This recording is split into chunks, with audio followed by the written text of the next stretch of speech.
அனைவருக்கும் வணக்கம். மகிழன் சேனலிருந்து உங்கள் அருண் பேசுகிறேன். நேற்று இன்ஃபர்மேஷன் டெக்னாலஜியோட பாலிசி நோட்னு சொல்கிற கொள்கை விளக்கு குறிப்பு, தமிழ்நாடு அரசோட கொள்கை விளக்கு குறிப்பு வந்து பார்ட் 1 பார்த்தோம். இன்றைக்கி பார்ட் 2 பார்ப்போம். அதுக்கு முன்னாடி ஒரு ஜஸ்ட் ரிவிஷன் பண்ணிக்கிறோம். ஒரு 5 மினிட்ஸ் மட்டும் ரிவிஷன் பண்ணிக்கிறோம். அது மட்டும் பண்ணிட்டோம்னா நேற்று படித்த ரிவிஷன் பண்ணிக்கலாம். ஓகே, உள்ளே போமா. ஃபஸ்ட்டு நேற்று பார்த்தோம் ஸ்மார்ட் அப்படின்னு என்னென்னு பார்த்தோம். Swift, monitorable, accessible, responsive, transparent. அடுத்து பாரத் நெட் அப்படின்றதுனா கிராம பஞ்சாயத்துக்காண்டி இணைய இணைப்பு கொடுக்குறது. அடுத்து எல்காட் அப்படின்னா எலக்ட்ரானிக் கார்பரேஷன் ஆஃப் தமிழ்நாடு. அடுத்து வந்து இது எதன்படி பதிவு பண்ணாலும் 1956, எப்போ உருவாக்கணும் 1977. ஒரு 4 பணி இருக்குது, அதை பார்த்துக்குங்க நீங்கள். அடுத்து எல்காட் செஸ் அப்படின்னா ஸ்பெஷல் எக்கனாமிக் ஜோன்ஸ். எல்காட் வந்து எந்த வருஷம் கொண்டு வந்தாங்க? 1977. செஸ் வந்து மொத்தம் எத்தனை செஸ் இருக்குன்னா 8. 77 ஆரம்பிச்சிருக்காங்க, 7க்கு அப்புறம் 8. அதான் செஸ்ஸு. ஒரு பாலிசி ஒன்று கொண்டு வந்திருக்காங்க, ஐசிடி பாலிசின்னு சொல்லிட்டு 2018. வருஷம் மட்டும் முடிச்சா போதும். Information communication technology policy.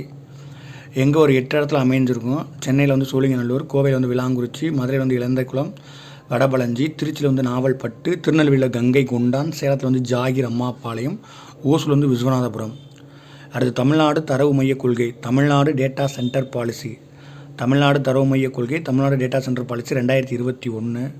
TN Swan என்னன்னு சொல்லியிருக்கேன், Tamil Nadu state white area network அப்படின்னு சொல்லியிருக்கோம். இது எதன் கீழே வருது அப்படின்னா நேஷ்னல் கவர்னன்ஸ் ஏஜென்சி கீழே வருது. இது டிஎன்பிசி கொஸ்டின். இது மத்திய அரசு மாநில அரசோட பங்களிப்பு. அடுத்து பார்த்தோம் தமிழ்நாடு மாநில தரவு மையம், TNSTC, Tamil Nadu state data centre 2011 உருவாக்குறாங்க. 2 டேட்டா சென்டர் உருவாக்குறாங்க. 2011 உருவாக்குனது காலியாகிடுது. அதுக்கப்புறம் புதுசாக இன்னொன்று 2020 வந்து 2வது உருவாக்குறாங்க. இந்த 2011 உருவாக்கின முதல் சென்டர் வந்து இந்தியாவிலே first ISO certified state data சென்டர்னு பார்த்தோம் நேற்று. அடுத்து ஆஃபீஸில் பார்த்தோம்னா அந்த இப்போ இருக்க எல்லா ஆஃபீஸில் இருக்க எல்லா ஃபைல் எல்லாமே ஸ்டோரில் எதெல்லாம் ஆகுதுன்னா டிஎன்எஸ்டிசிலாம் ஸ்டோர் ஆகுது. அடுத்து தமிழ்நாடு டிஎன்எஸ்டிசினா தமிழ்நாடு ஸ்டேட் டேட்டா சென்டர், டிஎன்டிஆர்சினா தமிழ்நாடு டிசாஸ்டர் ரெக்கவரி சென்டர், மீட்பு மையம். அது நல்லா பார்த்துக்கணும். அங்கே ரெஸ்பான்சிபிலிட்டின்னு கொடுப்பாங்க, ரெக்கவரின்னு கொடுப்பாங்க, என்னமானு கொடுப்பாங்க. நம்ம படிக்கிற தெளிவாக படிச்சோம். ரெக்கவரி சென்டர் எங்கன்னா திருச்சி, அதாவது தெரிஞ்சுக்கிறேன். ஏன்னா பேரிடர் மீட்பும்போது அங்கங்கே தெரிஞ்சுக்கிறேன் கொண்டு வந்து வச்சுருவோம் அப்படின்னு சொல்லி சொன்னோம். அடுத்து தமிழ் மேகம் 2016 கொண்டு வந்திருக்காங்க. இது எல்லாமே க்ளவுட்லேயே ஸ்டோர் பண்ணுவாங்க, அதுதான் தமிழ் மேகம். அடுத்து வந்து தமிழ்நாடு கவர்னன்ஸ் ஏஜென்சி, மின் ஆளுமை திட்டம், டைரக்டரேட் ஆஃப் கவர்னன்ஸ் எப்போ கொண்டு வந்தால் 2006 கொண்டு வந்திருப்பாங்க. சட்டம் 1975 கீழே பதிவு பண்ணியிருப்பாங்க. தமிழ்நாடு மின் ஆளுமை முகமை 2007 கொண்டு வந்திருக்காங்க. 1975 சட்டத்தின்படி. சீட்னா centre of excellence in emergency technology. நேற்றே பார்த்தோம். AI, blockchain, data analysis, ஐஓடின்ற குரூப் 1 கொஸ்டின். இந்த ஐஓடி மீனிங் என்னன்னு இருந்தாங்க, இன்டர்நெட் ஆஃப் திங்ஸ் அப்படின்னு. ஏன்னா ஆர்டிஃபிஷியல் இன்டெலிஜென்ஸ். அது சிஎம் டேஷ்போர்டு. எல்லா ஸ்கீமையும் முதலமைச்சர் வந்து ஒரு ஸ்க்ரீன் முன்னாடி உட்காந்து ஆய்வு பண்ணார். அதுதான் சிஎம் டேஷ்போர்டு. ஃப்ராஸ் அப்படின்னா face recognition on attendance system சொல்லி பார்த்தோம். இது ஒரு ஆப்பு தான். அடுத்து என்னென்னா குடியுரிமை இல்லாத தமிழர்களோட மறுவாழ்வு சம்மந்தமாக பார்த்துருக்கோம். அடுத்து போஸ்ட் ட்ராக்கர், இது ஒரு ஆப்பு. ஐசிடிஎஸ்னோட இன்டகிரேட்டட் சைல்டு டெவலப்மெண்ட் ஸ்கீம் 1975 கொண்டு வந்திருக்காங்க. இந்த 5 வச்சு நான் சொல்லி எத்தனை வயசு குழந்தை, இது வரைக்கும் எந்தெந்த வருஷம் கேட்டாங்க, இன்னிலாம் என்ன கேட்பாங்க அப்படின்னா எத்தனை வயசு குழந்தைக்கு வரைக்கும் அப்படின்னு சொல்லி கேட்க வாய்ப்பு இருக்குது. 5 வயசு குழந்தை வரைக்கும். பார்வை செயலி, கண்புரை நோய் கண்டறிய ஆர்டிஃபிஷியல் இன்டெலிஜென்ஸ் செயற்கை நுண்ணறிவு செயலி. இதுக்கு வந்து ஏஐ கேம் சேஞ்சர்ஸ் அவார்டுன்ற அவார்டு நாஸ்காம் இண்டஸ்ட்ரி கொடுத்துருக்கு. ஓகே, இது வரைக்கும் பார்த்தாச்சு.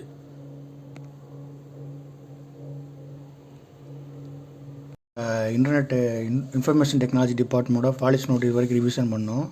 அடுத்து நம்ம என்ன பார்க்க போகிறோம் அப்படின்னா மிச்சம் ஒரு கொஞ்சோண்டு இருக்குது. ரொம்பலாம் படிக்க வேணாம், நீட்டாக ஷார்ட் அண்ட் ஸ்வீட்டாக படிச்சுட்டு போங்க. அதாவது நம்ம அட்டை டு அட்டை படிக்கணும்லாம் இல்லை, எது கேட்பாங்கன்ற தெரிஞ்சு படித்தா போதும்.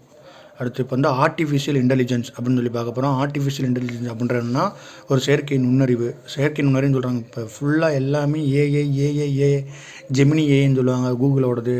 அதே மாதிரி சாட் ஜிபிடி அப்படின்னு சொல்லுவாங்க. இதெல்லாம் ஏஐ, ஆர்டிஃபிஷியல் இன்டெலிஜென்ஸ். நம்ம ஏதாவது ஒரு நினச்சி சொன்னோம் அப்படின்னா அது எல்லாமே சாட் ஜிபிடி அப்படின்ற அந்த இதெல்லாம் ஆர்டிஃபிஷியல் இன்டெலிஜென்ஸ். அந்த இன்டெலிஜென்ஸ் நிறையா இருக்குது. அந்த ஏஐ டாப்பிக்ன்றது ரொம்ப ரொம்ப முக்கியமான டாப்பிக்கு. அந்த ஏஐ சம்மந்தமாக நிறையா கரண்ட் அஃபேர்ஸ் வந்தால் நல்லா தெளிவாக படிச்சுக்குங்க. ரொம்பலாம் படிக்க வேணாம். என்ன ஜெமினி அப்படின்னா எந்த கம்பெனியோடது, சாட் ஜிபிடி அப்படின்னா எந்த கம்பெனியோடது, ஜெமினா கூகுளோடது, இந்த மாதிரி சாட் ஜிபிடி இப்போ நிறையா ஏஐ இருக்குது. அது சம்மந்தமாக பார்த்துங்க போதும். இப்போ உள்ளே போயிடுவோம். இப்போ ஏஐ வந்து ஹெல்த் டிபார்ட்மெண்ட்டில் வந்து ஒரு முக்கிய ரோல் பண்ணுது. இது ஏற்கனவே பார்த்தோம். பார்வைன்னு சொல்லி ஒரு ஆர்டிஃபிஷியல் இன்டெலிஜென்ஸ் வந்து கண் பொறையை சரி செய்கிறதுக்காண்டி நாஸ்காமோட ஏஎஸ் கேம் சேஞ்சர்ஸ் அவார்ட் 2021 பெற்றுச்சுன்னு சொல்லிட்டு, அதுதான் வேறு ஒன்றும் இல்லை. அடுத்து இது ரொம்ப முக்கியம். பிஓசி கொஸ்டின் எப்படி கேட்கலாம்னா, பிஓசி அப்படின்னா என்ன அப்படின்னு சொல்லி கேட்கலாம். பிஓசி அப்படின்ற எது சம்மந்தமான ரிலேட்டடானது அப்படின்னு சொல்லி கேட்கலாம். பிஓசி அப்படின்னா ப்ரூஃப் ஆஃப் கான்செப்ட். நல்லா பார்த்துங்க. பிஓசி அப்படின்னா ப்ரூஃப் ஆஃப் கான்செப்ட் அப்படின்றது. இது எதுக்கு அப்படின்னா, இது ஒரு ஏஐ ஆப்பு. இது எதுக்குன்னா காச நோயை கண்டறிவதற்கான கோட்பாட்டை மெய்ப்பிப்பது. Proof of concept. காச நோயை கண்டறிவு. இப்போ ஏஐ மூலமாகவே இவர் காச நோய் இருக்கா இல்லையா, இந்த சிம்டம்ஸ்லாம் இருக்குது அப்படின்னு சொல்லிட்டு கண்டறியக்காண்டி காச நோயை கண்டறிவதற்கான கோட்பாட்டு மெய்ப்பிப்பது தொடர்பாக ஒரு டிராஃப்ட்டு அங்கே சப்மிட் பண்ணியிருக்காங்க. அதனால் நமக்கு என்ன கொஸ்டினில் வரும் அப்படின்னா, பிஓசி அப்படின்றது வந்து எதோட தொடர்புடையது அப்படின்னு சொல்ல கேட்க வாய்ப்பு இருக்குது. அடுத்து இந்த டிஎம்இஆர்எல் ஸ்கீம். டிஎம்இஆர்எல் ஸ்கீம் ஒன்றும் இல்லை. டிஎம்இஆர்எல் ஸ்கீம்னா ஒன்றுமே இல்லை. நம்ம 1921 வந்து சட்டப்பேரவை உருவாக்கணும்.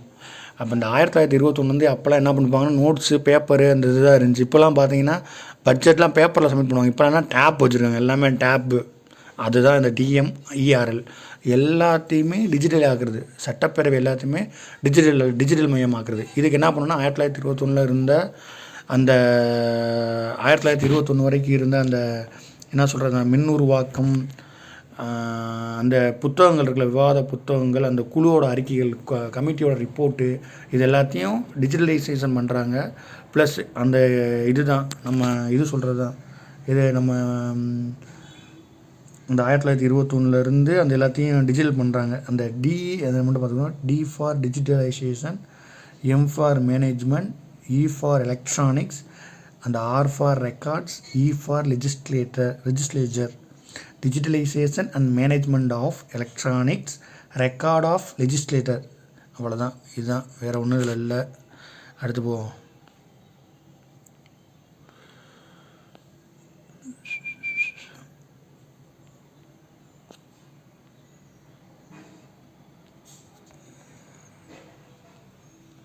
அடுத்து முன்னுருவாக்கம் பார்த்தாச்சு. அடுத்து வந்து ஐடி நண்பன். பேர் என்னதுன்னா ஐடி நண்பன்.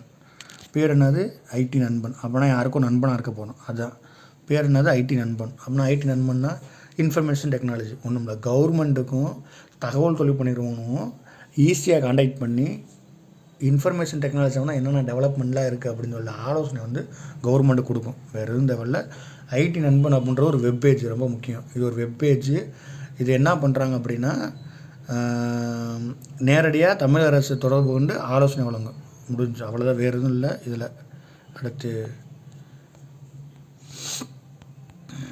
அடுத்து மாவட்ட மின் ஆளுமை சங்கங்கள், டிஸ்ட்ரிக்ட் இ கவர்னன்ஸ் சொசைட்டி. இப்போ வந்து ஃபஸ்ட்டு வந்து என்ன பார்த்தோம், national e governance policy national லெவலில் பார்த்தோம். அடுத்து Tamil Nadu e governance policy Tamil Nadu லெவலில். இப்போ வந்து டிஸ்ட்ரிக்ட் லெவலில் வந்து இது எல்லாமே செயல்படுத்தணும்ல, அதுக்காண்டி டிஸ்ட்ரிக்ட் லெவலில் இருக்கும். இதில் எதுவுமே படிக்க தேவையில்ல. ஒன்று மட்டும் பார்த்துக்குங்க. இதோட தலைவர் யார் அப்படின்னா மாவட்ட ஆட்சியர். எல்லா டிஸ்ட்ரிக்ட்லேயும் மாவட்ட ஆட்சியர். ஆனால் ஒன்றை தவிர, எங்கன்னா சென்னையை தவிர மட்டும், சென்னையில் மட்டும் அந்த சென்னையோட பெருநகர மாநகராட்சியோட கமிஷனர் தான் தலைவராக இருப்பாங்க. இது மட்டும் பார்த்துங்க. எப்பயுமே எது வராது அப்படின்றத நல்லா படிச்சுக்கணும். எல்லாமே இருக்கும், எது வரலை, எந்த இதெல்லாம் இல்லை அப்படின்றத நல்லா கொஞ்சம் ஊண்டி படிச்சுக்கணும். சரியா? ஓகேவா? அடுத்து இது ரொம்ப முக்கியம். டிஎன்ஜிஐஎஸ். டிஎன்ஜிஐஎஸ் அப்படின்னு என்னப்பா?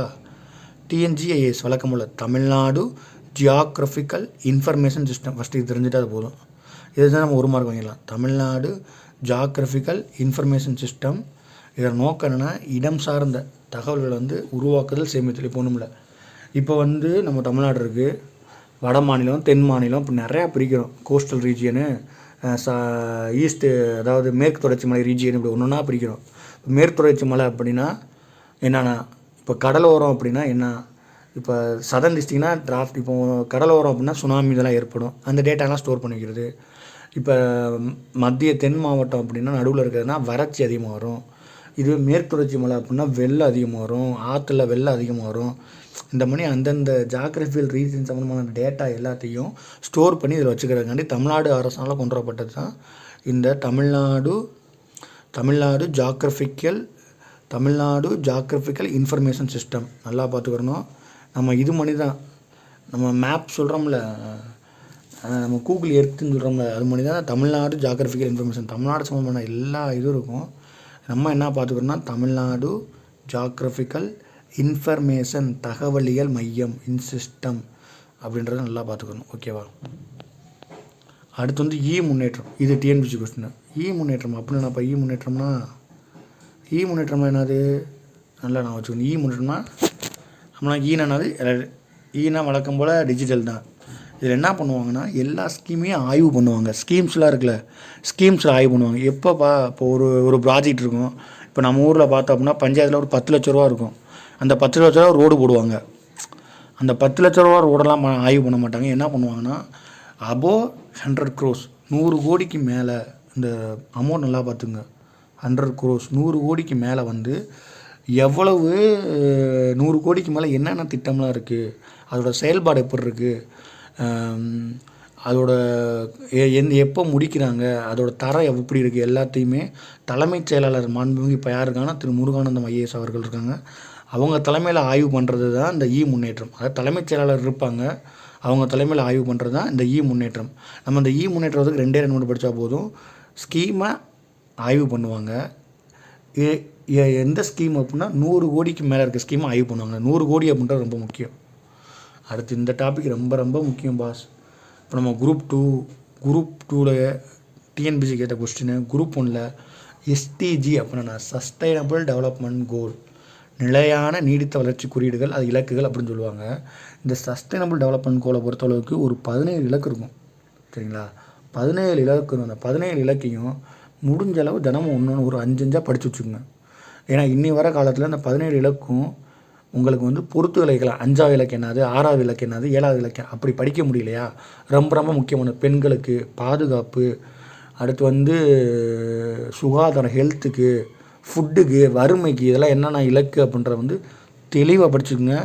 போன குரூப் 2 டிஎன்பிசியில் கேட்ட கொஸ்டின் இன்னிஃபில் வர வாய்ப்பு இருக்குது. அதனால் சொல்கிறேன். மொத்தம் எத்தனை லட்சியம் இருக்குன்னா 17 லட்சியம் இருக்குது. அதில் எத்தனை இருக்குன்னா 123. 17லேயும் ஒரு 10, 5 பெண்களை பெண்களுக்கு பாதுகாப்பு, அவங்களோட முன்னேற்றது இப்படி இருக்குது. அதனால் இந்த 2மே முக்கியம். 17ன்றது எத்தனை இலக்குகள் இருக்குதுன்னு கேட்கலாம். எத்தனை இலக்குகள் இது, எத்தனை கோல், எத்தனை லட்சியம் கேட்கலாம். அதோட உட்பிரிவு எத்தனை இருக்குது அப்படின்னு சொல்லி கேட்கலாம். 169 இருக்கும். ஓகேவா?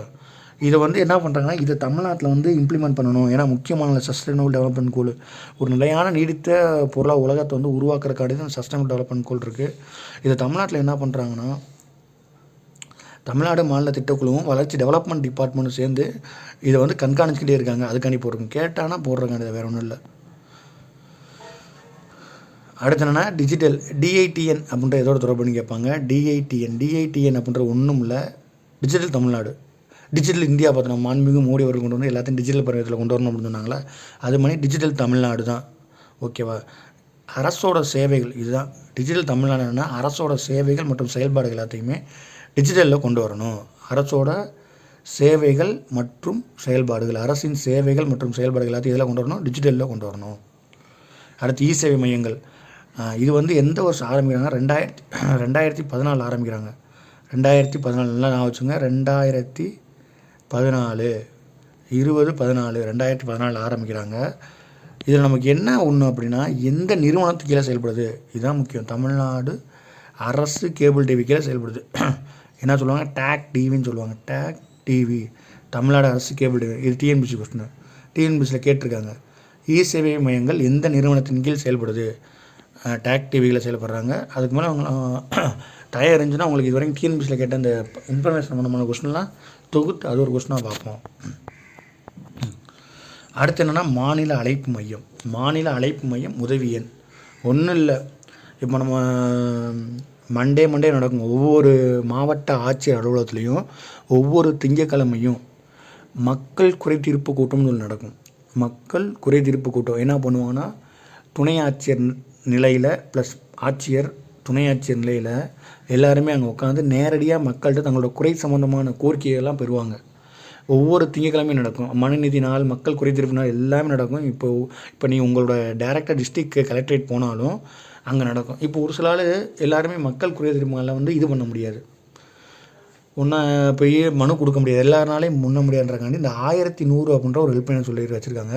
இந்த நம்பருக்கு நீங்கள் ஃபோன் பண்ணி உங்களோட குறையை தெரிவிச்சிங்க அப்படின்னா அடுத்த 30 நாளைக்குள்ளே உங்களுக்கு சொல்யூஷன் கிடச்சிரும். முடியுமா முடியாத இதெல்லாம் பண்ணலாம், இப்படிலாம் பண்ணலாம், நீங்கள் இதை காண்டாக்ட் பண்ணுங்கள், ஒரு டீட்டெயில் எடுத்து. அதனால் அந்த 1100ன்ற ஹெல்ப்லைன் நம்பர் வந்து உதவி எண், மாநிலம் முழுவதுக்குள்ள உதவி எண். இதுக்காண்டி ஒவ்வொரு மாவட்டத்துலேயும் ஒரு சென்டர் தனியாக போட்டிருக்காங்க. நீங்கள் ஃபோன் பண்ணி கம்ப்ளைண்ட் பண்ணிட்டீங்கன்னா உடனே உங்களுக்கு எல்லாமே பண்ணி கொடுத்துருவாங்க. அதனால் பார்த்துக்குங்க. சரி, இந்த 1100ன்ற ஹெல்ப்லைன் நம்பர்னால எக்ஸ்ட்ரா அந்த ஹெல்ப்லைன் நம்பர்லாம் பார்ப்போம். என்ன பார்ப்போம்? உங்களுக்கு ஆல்ரெடி தெரிஞ்சது தான், இது டிஎன்பிசி கொஸ்டின் தான். 181 அப்படின்றது பெண்களுக்கான ஹெல்ப்லைன் நம்பரு, 1092 சில்ட்ரனுக்காண்டி ஹெல்ப்லைன் நம்பரு. அடுத்து 14567 இப்படி நான் வச்சுக்கணும். 14567 இது யாருக்குன்னா ஓல்டேஜ் அவங்க இருக்காங்களா, சீனியர் சிட்டிசன் இருக்காங்களா, அவங்களுக்காண்டி இதை ஹெல்ப்லைனு. இதெல்லாம் பார்த்துங்க. 181 அப்படின்றது வந்து உமனுக்காண்டி, 1092 சைல்டுக்காண்டி, 14567 14567. வயசானவங்க என்ன பண்ணுவாங்க, பண்ண முடியாமல் 1 அமைக்கிட்டு 4 5 6 7 அப்படி அமைக்கிட்டாங்கன்னா அவங்க ஹெல்ப்லைன் நம்பர். அவ்வளோதான். அடுத்து யாருக்குன்னு பார்த்தோம், தமிழ்நாடு டேக் டிவி. இந்த டேக் டிவியை தெளிவாக படிச்சுங்க. இது அந்த அப்ரிவேஷன், அது அக்ரானமின்னு சொல்லுவாங்க, அப்ரிவேஷனில் கேட்டிருக்காங்க. டேக் டிவி அப்படின்னா, டேக் டிவியோட அப்ரிவேஷன்னா தமிழ்நாடு அரசு கேபிள் டிவி கார்ப்பரேஷன் லிமிடெட். நல்லா பார்த்துங்க. தமிழ்நாடு அரசு கேபிள் டிவி கார்ப்பரேஷன் லிமிடெட். தெளிவாக பார்த்துக்குங்க. தமிழ்நாடு அரசு கேபிள் டிவி கார்ப்பரேஷன் லிமிடெட். ஒரு தடவை ஏன் இவ்வளோ ஊண்டி சொல்கிறோம் அப்படின்றது நல்லா புரிஞ்சுங்க. இதுதான் எக்ஸாமாக இருக்கும். நம்ம என்னென்னமோ படிப்போம், டேக் டிவி இப்படியும் படிப்போம், நீட்டாக மேலோட்டம் மஸ்ட்டு போயிடுவாங்க. அதனால் டிஎன்பிசி பொறுத்தவரைக்கும் மேலோட்டம் நல்லா படிச்சுக்கிறணும். இது எந்த வருஷம் பதிவு பண்ணுறாங்க அப்படின்னா 1956 பதிவு பண்ணுறாங்க. 1956 பதிவு பண்ணுறாங்க. ஓகே, நம்ம வழக்கம் போல் அந்த இந்திய நிறுவனங்கள் சட்டம்னு சொல்லி படித்தோம்ல ஆல்ரெடி, அதுபடி 1956 பதிவு பண்ணுறாங்க. அதன் அடிப்படையில் எப்போ உருவாக்குறாங்க அப்படின்னா 2007 உருவாக்குறாங்க. டேக் டிவி 7 நாள் டிவி பார்க்கணும் நான் வச்சுக்கோங்க. 2007 எத்தனை நாள் டிவி பார்ப்போம்? 7 நாள் டிவி பார்த்துக்கிட்டே தான் இருப்போம். 2007 அப்படின்ற நான் வச்சுக்கோங்க. இதோட நோக்கம் என்னென்னா மலிவு விளைவில், அதாவது ரொம்ப மலிவுனா ரொம்ப குறைந்த விலையில் ஹை டெஃபினேஷன் கனெக்ஷன் டிவி கொடுக்குறது, ஹெச்டி கனெக்ஷன் வாங்கல, ஹை டெஃபினேஷன் உயர்தர கேபிள் டிவி கொடுக்குறது, ப்ளஸ் சேவைகள் வழங்குவது. சேவை எப்போ ஆரம்பித்தோம் சொன்னோம் 2014. இது எப்போ ஆரம்பித்தோம் 2007. 7 வருஷம் கழிச்சு ஆரம்பிச்சிருக்காங்க அப்படின்ற நான் வச்சுக்கோங்க. அடுத்து டெனிசிஸ் அப்படின்ற ஒரு நிறுவனம் இருக்குது. இது ஒன்று போகல, இது நெட்டு கொடுக்குறது தான். அடுத்து இந்த இது முக்கியம், டேஃபினெட். இந்த டேஃபினெட்ன்றது ஒன்றும் இல்லை. இந்த டேஃபினெட் ஆல்ரெடி பார்த்துங்க, நான் இருக்கா ஃபஸ்ட்டு வீடியோட ஆரம்பத்தில் பாரத் நெட்டுன்னு ஒன்று பார்த்தோம். அந்த பாரத் நெட் என்னது, அதாவது கிராமத்துக்கு அதிவேக இணைப்பு கொடுக்கணும், 1 GB per செகண்டில் கொடுக்கணும் அப்படின்னு சொல்லி தான் இந்த பாரத் நெட் அப்படின்றது. இப்போ அதெல்லாம் செயல்படுத்துகிற எந்த நிறுவனம் தான், டேஃபினெட்ன்ற நிறுவனம் தான். அந்த டேஃபினெட்டோட மீனிங் மட்டும் பார்த்துங்க, Tamil Nadu fibre net corporation limited. Tamil Nadu fibre net corporation limited. இது பாரத் நெட், தமிழ்நெட் அப்படின்ற 2 சொல்கிறது. இது என்ன பாரத் நெட்டு கேள்விப்பட்டிருக்கோம், அது என்ன தமிழ் நெட்டு, எல்லாமே நெட்டு ஃபுல்லாக தமிழ்லே இருக்குமோ அப்படின்லாம் இருக்கா? அப்படிலாம் இல்லை. பாரத் நெட் அப்படின்றத பார்த்தோம் என்ன அப்படின்னா, பாரத் நெட் அப்படின்றதுனா வில்லேஜ் லெவலில் பார்த்துருக்கோம். அதாவது வில்லேஜ் லெவலில் ஒரு 12,525 கிராமம் இருக்குன்னு நினைக்கிறேன் தமிழ்நாடு ஃபுல்லாக. அந்த 12,000 சம்திங் சில்லற கிராமம் எல்லாத்துக்குமே இணைய வசதியை கொடுக்குறது தான் அந்த பாரத் நெட்டோட வேலை. ஆனால் நம்ம தமிழ்நெட் என்ன பண்ணணும்னா, சரி கிராமத்துக்கு கொடுத்துட்டோம், அப்புறம் நகர மக்கள்லாம் அவங்களுக்கு கொடுக்குறது தான். யாராகலாம் நெட்டு கொடுப்பாங்க அப்படின்னா, corporation, municipality, town panchayat. Corporation, municipality, town panchayat. அப்படின்னா தமிழ் நெட்டு பொருந்தாது என்னன்னு சொல்லிட்டு corporation, municipality, Tamil panchayat, Tamil town பஞ்சாயத்துன்னு சொல்லி கொஸ்டின் கேட்கலாம். அப்படின்னா பஞ்சாயத்து அப்படின்ற என்னென்னா ஏன் வராது அப்படின்னா தமிழ்நெட்டு அது வராது. ஏன்னா நகரங்களுக்கு கொடுக்குறக்காண்டி கொண்டு வரது நம்ம தமிழ்நாடுக்கு ஒரு நாள் கொண்டு வந்தது தான் தமிழ்நெட்டு. பாரத் நெட்டுன்றது இந்திய அரசுனால், யூனியன் கவர்மெண்ட்னால் கொண்டு வரப்பட்டது தான் பாரத் நெட்டு. ஓகேவா? அடுத்து டிவிஏன்னு சொல்லுவாங்க, தமிழ்நாடு விர்ச்சுவல் அகாடமி. தமிழ்நாடு தமிழ் கல்விக் கழகம், இணைய கல்விக் கழகம். இது ஒன்றும் இல்லைங்க, இது வழக்கம் போல் இது ஒரு சட்டத்தில் பதிவு பண்ணுறாங்க. எந்த சட்டத்தின் அடிப்படையில் பதிவு பண்ணுறாங்கன்னா 1975 தமிழ்நாடு கோஆப்ரேட்டிவ் சொசைட்டி ஆக்ட்னு சொல்லுவாங்க. தமிழ்நாடு கூட்டுறவு சட்டத்தின் அடிப்படையில் 1975 படி பதிவு பண்ணுறாங்க. 2010 பேர் மாற்றம் பண்ணுறாங்க. இதெல்லாம் தேவை. நம்மளோட நோக்கம் என்ன அப்படின்னா ஒன்றும் இல்லை.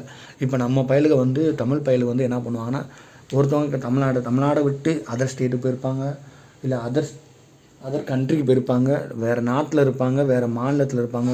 அவங்களுக்கெல்லாம் அந்த புலம்பெயர்ந்த தமிழர்களுக்கெல்லாம் தமிழ் கல்வியை இணையம் மூலமாக பரப்புறதுக்காண்டி உருவாக்கப்பட்டது Tamil virtual academy. Tamil virtual academy இணையம் மூலமாக பரப்புறது தான் தமிழ் விர்ச்சுவல் அகாடமி. அடுத்து என்ன இருக்குது அப்படின்னா, கணினி தமிழை வளர்ப்பது கம்ப்யூட்டர் ஸ்கீம்னு வருது. அடுத்து இது கூடயான வேறு ஸ்கீம்ஸ் என்ன இருக்குது அப்படின்னா, தீரா காதல் திருக்குறள் அப்படின்னு சொல்லிட்டு தீரா காதல் திருக்குறள் கொடுப்பாங்க. என்ன கிருஷ்ணன் கொடுப்பாங்க அப்படின்னா, தீரா காதல் திருக்குறள் அப்படின்றது வந்து என்னது அப்படின்னா, அது ஒரு பேச்சு போட்டி அந்த மாதிரி தான். அங்கே என்ன ட்விஸ்ட் இருக்கும் அப்படின்னா, யார் நடத்துவா அப்படின்னு சொல்லியிருக்கோம். ஃபஸ்ட்டு ஆப்ஷன் ஏழை வைப்பாங்க, என்ன வைப்பாங்க, தமிழ் வளர்ச்சித்துறைன்னு வைப்பாங்க. நம்ம பார்ப்போம் தீரா காதல் திருக்குறள் போடு தமிழ் வளர்ச்சித்துறைன்னு சொல்லி போட்டு வந்துடும். ஆனால் யார் நடத்துகிறா அப்படின்னா, தமிழ் இணைய கல்விக் கழகம் நடத்துது. நல்லா பார்த்துங்க, முக்கியமானது. யார் நடத்துகிறா? தமிழ் இணைய கல்விக் கழகம். அப்போ இந்த இடத்த பார்த்துக்கிறணும். அப்படின்னா எல்லா கொஸ்டினுமே தமிழ் வளர்ச்சித்துறையில் வராது. அப்படின்னா தீரா காதல் திருக்குறள்ன்ற போட்டி யார் நடத்துகிறோம்னா, தமிழ் விர்ச்சுவல் அகாடமின்ற தமிழ் இணைய கல்விக் கழகம் நடத்துது. அடுத்து என்னது அப்படின்னா, குறள் ஓவியம். இந்த குறள் ஓவியம் யாருக்கு நடத்துனாங்கன்னா, இந்த குறள் ஓவியம்னு பேரில் வருதா ஓவியம் அப்படின்னா, இந்த குறள் ஓவியன்றது ஓவிய போட்டி யாருன்னா பள்ளி கல்லூரி மாணவர்கள் நடத்துது. இது இன்ஃபர்மேஷன் டெக்னாலஜி ஐடி டிபார்ட்மெண்ட் தான் நடத்துது. அடுத்து வந்து ஐசிடிஏடி அப்படின்னு ஒன்று இருக்குது, தமிழ்நாடு தகவல் தொழில்நுட்பவியல் நிறுவனம். இதை பார்த்துங்க, நிறுவனத்தை மட்டும் பார்த்துங்க, தமிழ்நாடு தகவல் தொழில்நுட்பவியல் நிறுவனம். இது நிறையா இதெல்லாம் நடத்தும். இது எப்போ கொண்டு வராங்கன்னா 2009. இந்த தமிழ்நாடு தகவல் தொழில்நுட்ப நிறுவனத்தை பார்த்தீங்கன்னு வச்சுங்களேன், தமிழ்நாடு தகவல் தொழில்நுட்ப நிறுவனத்தை பார்த்தீங்கன்னா இதோட நோக்கத்தை மட்டும் பார்த்துங்க, ரொம்ப ரொம்ப முக்கியம். ஹையர் எஜுகேஷன் பள்ளி கல்வின்னு இருக்கும், உயர்கல்வின்னு இருக்கும். இப்போ எல்லாமே டிஎன்பிஎஸ்சி கொஸ்டின் எல்லாமே ஒரு ஸ்டெப்பு அவங்க உள்ளே இறங்கிட்டாங்க. அப்போ அவங்க ஒரு ஸ்டெப்பு உள்ளே இறங்கினா நம்ம 2 ஸ்டெப்பு உள்ளே இறங்கணும். கொஞ்சம் லைட்டாக ஆழமாக படிச்சுக்கணும், ஓகேவா? இப்போ இந்த தமிழ் தொடர்பு தமிழ் தகவல் மற்றும் தகவல் தொடர்பு தொழில்நுட்ப நிறுவனம் அப்படின்றது 2009 ஆரம்பிக்கிறாங்க. யாருக்கானா ஹையர் எஜுகேஷனில் இருக்க டீச்சர்ஸ் இருக்காங்களா, உயர்கல்வி ஆசிரியர்களுக்கும் மாணவர்களுக்கும் பயிற்சி அளிப்பது. தொழில்துறை தகவல் தொழில்நுட்பம் சார்ந்த பயிற்சி எல்லாமே அளிக்கிறது தான் இதோட முக்கியமான வேலை. இதில் மொத்தம் 7 தூண் இருக்குது. எத்தனை தூண் மட்டும் பார்த்துங்க, அந்த என்னென்ன தூண்லாம் தேவையில்லை, எத்தனை தூண் இருக்கா, 7 தூண் இருக்குது. இதில் வந்து நாளைய திறன் அப்படின்னு சொல்லி ஒரு ஸ்கீம் போகுது. நாளைய திறன் சொல்லி ஒரு ஸ்கீம் போகுது. நாளைய திறன் சொல்லி ஒரு ஸ்கீம் போகுது. இந்த ஸ்கீம் யாருக்கு அப்படின்னா, இந்த ஸ்கீம் முழுக்க யாருக்கு அப்படின்னா, பொறியியல் மாணவர்கள் இன்ஜினியரிங் ஸ்டூடெண்ட்டோட அவங்க வந்து, அதாவது இன்ஜினியரிங் ஸ்டூடெண்ட்டை பொறுத்தளவுக்கு என்னென்னா, பெரும்பாலும் அவங்க வந்து ப்ராக்டிக்கலாக தான் இருக்கும் ஒர்க்கு. இப்போ சிவில் இன்ஜினியர் அப்படின்னா அந்த பெரும்பாலும் அந்த கட்டடம், அந்த இது மெக்கானிக்கல்னால் அந்த மிஷினரி, ஈஸினா அந்த சர்க்யூட் போர்ட்ஸு, இந்த மாதிரி அவங்களோட ப்ராக்டிக்கல் நாலேஜை வந்து டெவலப் பண்ணணும் அப்படின்றக்காண்டி கொண்டு வந்துட்டு தான் நாளைய திறன் அப்படின்றாங்க. கொஸ்டின் எப்படி கேட்கலாம் அப்படின்னா, நாளைய திறன் அப்படின்றது எந்த ஸ்டூடெண்ட்டுக்காண்டி தொடர்புடையது அப்படின்னு சொல்லி கேட்கலாம்னா, engineering student, arts student, medical student, இந்த மாதிரிலாம் கேட்கலாம். அதுக்காண்டி தான் சொல்கிறது நாளைய திறன் அப்படின்ற இன்ஜினியரிங் ஸ்டூடெண்ட்டுக்காண்டி. ஓகே, அடுத்து என்ன பார்க்க வரோன்னா, இது ஒரு குரூப் 1 கொஸ்டின். எந்த வருஷத்துக்குள்ளே நம்ம 1 டிரில்லியன் பொருளாதார இலக்கை வச்சுருக்கோம் அப்படின்னா 2030. இந்த 2030 இந்த 1 டிரில்லியன் பொருளாதார இலக்கை அடைகிறதுக்கு என்ன முக்கியமான பங்கு வகிக்குன்னா, இந்த இன்ஃபர்மேஷன் டெக்னாலஜி ரொம்ப முக்கியமான பங்கு வகிக்கும் அப்படின்னு சொல்லியிருக்காங்க. ஓகே, நன்றி. இப்போது லைட்டாக ஒரு 5 நிமிஷம் மட்டும் ரிவிஷன் பண்ணிடுவோம், ஸ்பீட் ரிவிஷன் பண்ணிடுவோம். சரி, அந்த ஆர்டிஃபிஷியல் இன்டெலிஜென்ஸ் அப்படின்ற ஹெல்த் டிபார்ட்மெண்ட்டு எதுக்காண்டினா பார்வை செயல்னு ஒன்று வெளியிடுறாங்க, கண்புரையை கண்டறியறதுக்காண்டி. அடுத்து பிஓசி அப்படின்னா ப்ரூஃப் ஆஃப் கான்செப்ட்டு. இது எந்த நோயை கண்டறிக்கான, காச நோய் ரொம்ப முக்கியம். டியூபர்குலோசிஸ் அப்படின்றது, டிபி அப்படின்ற ரொம்ப முக்கியம், நல்லா பார்த்துக்குங்க. அடுத்து டிஎம்இஆர்எல் அப்படின்ற என்னன்னா, அந்த டிஜிட்டலைசேஷன் பண்ணணும். Digitalisation management of electronic record of registrator, மின்னுருவாக்கம் பண்ணணும். 1921 இப்போது வரைக்கும் உள்ள விவாத புத்தகங்கள், குழு அறிக்கைகள் எல்லாத்தையும் இது பண்ணணும். ஐடி நண்பன் நம்ம கவர்மெண்ட் அரசும் இன்ஃபர்மேஷன் தகவல் தொழில்நுட்ப நிறுவனம் நேரடியாக தொடர்பு கொண்டு அவங்களோட இதெல்லாம் இருந்தது. அந்த ஐடி நண்பன் அப்படின்ற ஒரு வெப்பேஜ். அடுத்து என்னன்னா, மாவட்ட மின்னாளுமை சங்கங்கள் ரொம்பலாம் தேவையில்ல. தலைவர் யாருன்னா மாவட்ட ஆட்சியர், எங்கன்னா சென்னையை தவிர. அடுத்து டிஎன்ஜிஐஎஸ்னால் தமிழ்நாடு ஜாகிரபிக்கல் இன்ஃபர்மேஷன் சிஸ்டம், அந்த ரீஜன் சம்மந்தமான தகவல்களை உருவாக்குறது. அடுத்து முன்னேற்றம் அப்படின்னா ஆய்வு பண்ணுறது. எதை ஆய்வு பண்ணால் ஸ்கீமு எத்தனை கோடினா 100 கோடிக்கு மேலே. அது சஸ்டைனபிள் டெவலப்மெண்ட் கோல் அப்படின்னா நீடித்த நிலையான இலட்சி குறியீடுகள் ஐநா வெளியிட்டிருக்கோம். மொத்தம் எத்தனை கோல்னா 17 லட்சம், 163 இலக்கு, 169 இலக்குகள் இருக்குது. 17 இலக்கு 13 ஸ்கொயர் நான் வச்சுங்க, 169. இது தமிழ்நாடோட திட்டக்குழு, மாநில திட்டக்குழு வளர்ச்சி வளர்ச்சித்துறையால் செயல்படுத்தப்படுகிறது, கண்காணிக்கிறது. அடுத்து டிஜிட்டல் தமிழ்நாடு அப்படின்னா கவர்மெண்ட் சேவை சர்வீஸ் அண்ட் அதோட ஃபங்க்ஷன் எல்லாத்தையுமே டிஜிட்டலாக மாற்றுறது. அடுத்து இ-சேவை 2017 எதன் கீழே வருது? டாக் டிவி கீழே வருது. மாநில அழைப்பு உதவி மைய எண் 1100. அடுத்து 189 உமனை, 1092 சைல்டு, 1456 என்ற ஓல்டேஜ். டாக் டிவினா தமிழ்நாடு அரசு கேபிள் டிவி கார்ப்பரேஷன் லிமிடெடு. எந்த சட்டத்தினா 1956 படி பதிவு பண்ணுறாங்க. அதன்படி 2007 உருவாக்குறாங்க. 2014 இ-சேவை மையம். இதோட நோக்கம் என்னென்னா மலிவு விலை ஹை டெஃபினிஷன் சேவையை வழங்குறது. அடுத்து டிஎன்ஐசிஎஸ் நிறுவனம் மக்களுக்கு இணைய சேவை கொடுக்குறது குறைந்த விலையில். அடுத்து டேஃப்நெட்ன்றது இந்த பாரத் நெட்டு தமிழ் நெட்டு செயல்முறைப்படுத்துறதுக்கான கார்ப்பரேஷன் லிமிடெட் நிறுவனம். இது பாரத் நெட் அப்படின்றது வில்லேஜ் லெவலில், தமிழ் நெட் அப்படின்றது கார்ப்பரேஷன் முனிசிபாலிட்டி லெவலில். அடுத்து டிவி அப்படின்னா தமிழ்நாடு விர்ச்சுவல் அகாடமி. தமிழ்நாடு பதிவுச்சட்டம் 1975 படி பதிவு பண்ணுறாங்க. 2010 பேர் மாற்றம் பண்ணுறாங்க. இது ஒன்றும் இல்லை, புலம்பெயர்ந்த தமிழருக்கு தமிழ் கல்வி இணையம் மூலம் வழங்குறது. அடுத்து தீரா காதல் திருமணன்றது ரொம்ப முக்கியம். தமிழ் இணைய கல்வி கழகம் செயல்படுத்துது. குரல் ஓவியன்றது பள்ளி கல்வி மாநிலம் ஓவிய போட்டி நடத்துகிறாங்க. அடுத்து டாக் டிவி 2009 கொண்டு வராங்க. ஹையர் எஜுகேஷன் ஸ்டூடெண்ட்டுக்கு ஹையர் எஜுகேஷன் டீச்சர் ஸ்டூடெண்ட்டுக்கு பயிற்சி அளிக்கிறாங்க. மொத்தம் 71 இருக்குது.